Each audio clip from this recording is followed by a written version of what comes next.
தென்னாடுடைய சிவனே போற்றி, எந்நாட்டவர்க்கும் இறைவா போற்றி. அனைத்து தமிழ் உள்ளங்களுக்கும் கனிவான வணக்கங்கள்.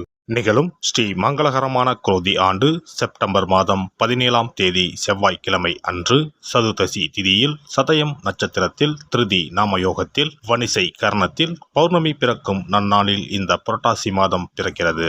இம்மாத கிரகநிலை என எடுத்துக்கொண்டால் ரிஷபராசியில் குரு பகவானும், மிதுன ராசியில் செவ்வாய் பகவானும், சிம்ம ராசியில் புதன் பகவானும், கன்னி ராசியில் சூரியன் சுக்கிரன் கேது பகவானும், கும்பராசியில் சனி பகவானும், மீனராசியில் ராகு பகவானும் உள்ளனர். இம்மாத கிரகப்பெயர்ச்சி என எடுத்துக்கொண்டால் புரட்டாசி மாதம் 3ஆம் தேதி புதன் பகவான் கன்னி ராசியில் உச்சம் பெறுகிறார். புரட்டாசி மாதம் 3ஆம் தேதி சுக்கிர பகவான் துலாம் ராசிக்கு இடப்பெயர்ச்சியாகிறார். புரட்டாசி மாதம் 20ஆம் தேதி புதன் பகவான் துலாம் ராசிக்கு பயிற்சியாகிறார். புரட்டாசி மாதம் 28ஆம் தேதி சுக்கிர பகவான் துலாம் ராசியில் இருந்து விருச்சிக ராசிக்கு பயிற்சியாகிறார். புரட்டாசி மாதம் 29ஆம் தேதி குரு பகவான் ரிஷபராசியில் வக்ரமடைகிறார்.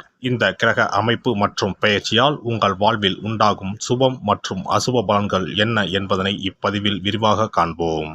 மேசராசி அன்பர்களே, இந்த மாதம் எல்லா காரியங்களும் அனுகூலமாகும். முக்கிய நபர்களின் சந்திப்பும் அவர்களால் உதவியும் கிடைக்கும். உடல் ஆரோக்கியம் பெறும். மனதில் தைரியம் கூடும். சுய நம்பிக்கை உண்டாகும். எடுத்த காரியங்களை செய்து முடிப்பதில் எதிர்பாராத திருப்பங்கள் ஏற்படும். தொழில் வியாபாரத்தில் முன்னேற்றமான வாய்ப்புகள் எதிரில் வந்து தோன்றும். வியாபாரம் தொடர்பான செலவுகள் கூடும். உத்தியோகத்தில் இருப்பவர்களுக்கு முக்கிய பொறுப்பு கிடைக்கலாம். செயல்திறன் அதிகரிக்கும். குடும்பத்தில் சந்தோஷம் உண்டாகும். பிரிந்து சென்ற குடும்ப உறுப்பினர் மீண்டும் வந்து சேரலாம். கணவன் மனைவிக்கு இடையே இருந்த மனஸ்தாபங்கள் நீங்கும். பிள்ளைகள் கல்வி பற்றிய சிந்தனைகள் அதிகரிக்கும். உறவினர்கள் மத்தியில் மரியாதை கூடும். பெண்களுக்கு எதிர்பாராத சந்திப்புகள் உண்டாகும். திடீர் செலவு உண்டாகலாம். கவனம் தேவை. முக்கிய பொறுப்புகள் கிடைக்கக்கூடும். மாணவர்களுக்கு கல்வியில் திருப்தியான நிலை காணப்படும். தன்னம்பிக்கை அதிகரிக்கும். நட்சத்திர பலன்கள். அஸ்வினி நட்சத்திரம். இந்த மாதம் உறவினர்கள் வகையில் தவிர்க்க முடியாத சுப செலவுகளை சுமக்க நேரும். முக்கியமான பயணமும் முக்கிய பிரமுகர்களின் சந்திப்பும் உண்டாகும். அது உங்கள் எதிர்காலத்திற்கு நல்ல அஸ்திவாரமாக இருக்கும். சிலர் கூட்டு முயற்சிகளில் லாபம் தேடலாம். சிலர் குடும்பத்தினரோடு கூட்டு சேர்ந்து தொழில் செய்து லாபம் பார்க்கலாம். பரணி நட்சத்திரம். இந்த மாதம் ஆரோக்கியம் நன்றாக இருக்கும். தொழில், வேலை, உத்தியோகம் ஆகியவற்றில் வெற்றி அடையலாம். சேமிப்பும் அடையலாம். உங்கள் உழைப்பும் நம்பிக்கையும் உங்களுக்கு முழுமையான பலனையும் திருப்தியையும் தரும். எதிர்ப்பும் இடையூறும் ஒருபுறம் இருந்தாலும் உங்களின் தன்னம்பிக்கையாலும் தைரியத்தாலும் அவற்றை போராடி எதிர்த்து நின்று வெற்றி கொள்வீர்கள். கார்த்திகை நட்சத்திரம். இந்த மாதம் கடமைகளை காப்பாற்றுவீர்கள். பொருளாதாரத்தில் பிரச்சனை இருக்காது என்றாலும் வைத்திய செலவும் அல்லது வீண் விரய செலவும் தவிர்க்க முடியாததாக இருக்கும். அதனால் சில சமயம் விரக்தி ஏற்படலாம். மனதில் ஆறுதலும் நம்பிக்கையும் உண்டாகும். தொழில், வியாபாரம், உத்தியோகத்தில் பிரச்சனைகள் எதுவும் இருக்காது. சுவாமிமலை முருகனை வணங்கி வர காரிய வெற்றி உண்டாகும். கவலைகள் தீரும். கந்த சஷ்டி விரதம் இருந்து முருகனை வணங்க பிரச்சனைகள் குறையும். மனதில் அமைதி உண்டாகும். சிறப்பு தொகுப்பு. கண் திருஷ்டிகள் அகன்று தடைப்பட்டு கொண்டிருக்கும் காரியங்கள் நிறைவேற செய்ய வேண்டிய பரிகாரம் என்ன என்பதனை பற்றி காண்போம். வாழ்க்கையில் நல்ல நிலையில் இருந்தவர்கள் கூட திடீரென்று பொருளாதாரம் இழந்து மன கஷ்டங்களுடன் வாழும் நிலை ஏற்படும். இந்த நிலை எதனால் ஏற்பட்டது என்று ஆராய்ந்து பார்த்தால் பெரும்பாலும் அவர்களின் மீதான கண் திருஷ்டிதான் காரணமாக இருக்கும். கல்லடி பட்டாலும் கண்ணடி படக்கூடாது என்று சொல்வார்கள் அல்லவா? அது உண்மைதான். இது போன்ற பிறரின் பொறாமை கொண்ட கண் திருஷ்டியினால் பலரின் வாழ்க்கை சிரமத்திற்கு ஆளாக நேரிடும். இது போன்ற கண் திருஷ்டிகளிலிருந்து எப்படி தப்பிப்பது? இருக்கவே இருக்கிறது. எளிதாக கிடைக்கும் ஊமத்தஞ்செடி. தெய்வ சக்தி நிறைந்த செடியாக கருதப்படும் ஊமத்தஞ்செடியின் காய், பூ, இலைகள் என அனைத்தும் தீய சக்திகள் விரட்ட பரிகாரத்துக்கு பயன்படுகிறது. பொதுவாக ஊமத்தம் காய்க்கு கெடுதலை அகற்றக்கூடிய சக்தி உண்டு. நம் வீட்டில் உள்ள எதிர்மறை சக்தியை அகற்றுவதற்கு ஊமத்தங்காய் தீபம் சிறந்த பரிகாரமாகிறது.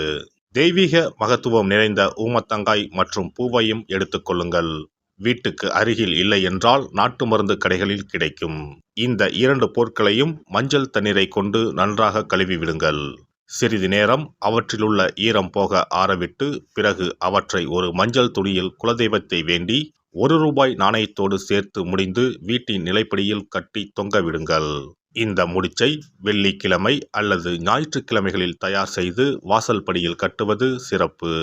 தினமும் வீட்டில் தீபம் ஏற்றி காண்பிக்கும் போது இந்த முடிச்சுக்கும் காண்பிக்கவும்.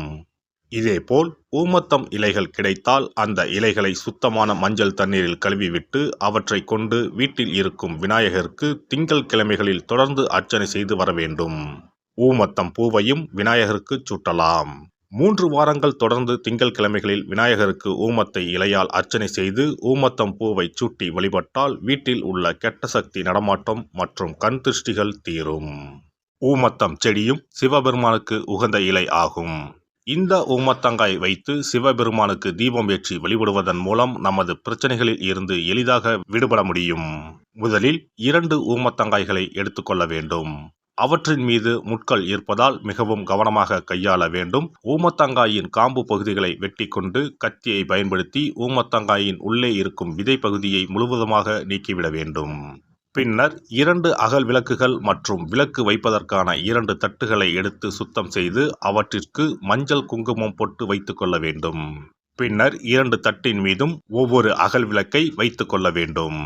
அதன் பிறகு எப்போதும் பூஜை செய்வதற்கு வைப்பது போன்ற வெத்தலைப்பாக்கு, பழம் போன்றவற்றை வைத்துவிட்டு 2 விளக்குகளையும் ஏற்றி சிவபெருமானை மனதார வேண்டிக் கொள்ள வேண்டும். எனக்கு இருக்கும் பிரச்சனைகள் அனைத்தும் தீர்ந்து இன்பமான வாழ்க்கை கிடைக்க வேண்டும் என வேண்டிக் கொள்ள வேண்டும். இந்த பூஜையை வெள்ளிக்கிழமை அன்று தொடங்கினால் தொடர்ந்து 9 வெள்ளிக்கிழமைகள் செய்ய வேண்டும். ஊமத்தங்காயின் மீது எவ்வாறு முட்கள் இருக்கிறதோ அதுபோல நமது வாழ்க்கையில் இருக்கும் முட்கள் போன்ற பிரச்சனைகளை அவை தீர்த்து வைக்கின்றன. இந்த பூஜையை நாம் தொடர்ந்து செய்து வருவதால் நம் மீது இருக்கும் கண் திருஷ்டிகள் அகன்றுவிடும். தீராத துயரங்கள் தீர்ந்துவிடும். பணம் நகை நம்மிடம் பெருகி வரும். சிலருக்கு கையில் சுத்தமாக பணம் இருக்காது. வறுமை தாண்டவமாடும். கடன் தொல்லையால் கஷ்டப்படுவார்கள். பண பிரச்சனையில் சிக்கி கொண்டிருப்பவர்கள் இந்த தீபத்தை ஏற்றினால் 3 வாரங்களில் நல்ல பலனை பெற முடியும். தொழிலில் நல்ல முன்னேற்றம் இருக்கும். கடன் பிரச்சனைகள் தீரும். உறவினர்களிடையே பகைமை இருந்தால் அவையும் மறைந்துவிடும். நோய்வாய் உள்ளவர்கள் இந்த தீபத்தை ஏற்றுவதன் மூலம் நல்ல பலனை பெற முடியும். பொதுவாகவே எந்த பரிகாரம் என்றாலும் அதை முழு நம்பிக்கையுடன் செய்தால் மட்டுமே முழு பலன் கிடைக்கும் என்பதை நினைவில் கொள்ளுங்கள். எல்லாம் வல்ல இறையருளால் நீங்களும் உங்கள் அன்பு குடும்பமும் உடல் நலம், நீலாயுள், நிறை செல்வம், உயர் புகழ், மெய்ஞானம் ஓங்கி வாழ்க வளமுடன். இந்த வீடியோ பதிவு உங்களுக்கு பிடித்திருந்தால் லைக் பண்ணுங்க, கமெண்ட் பண்ணுங்க, ஷேர் பண்ணுங்க, மறக்காம சப்ஸ்கிரைப் பண்ணுங்க, பக்கத்துல இருக்கிற பெல் பட்டனை கிளிக் பண்ணுங்க. நன்றி, வணக்கம். ஓம் நமச்சிவாய. சிவாய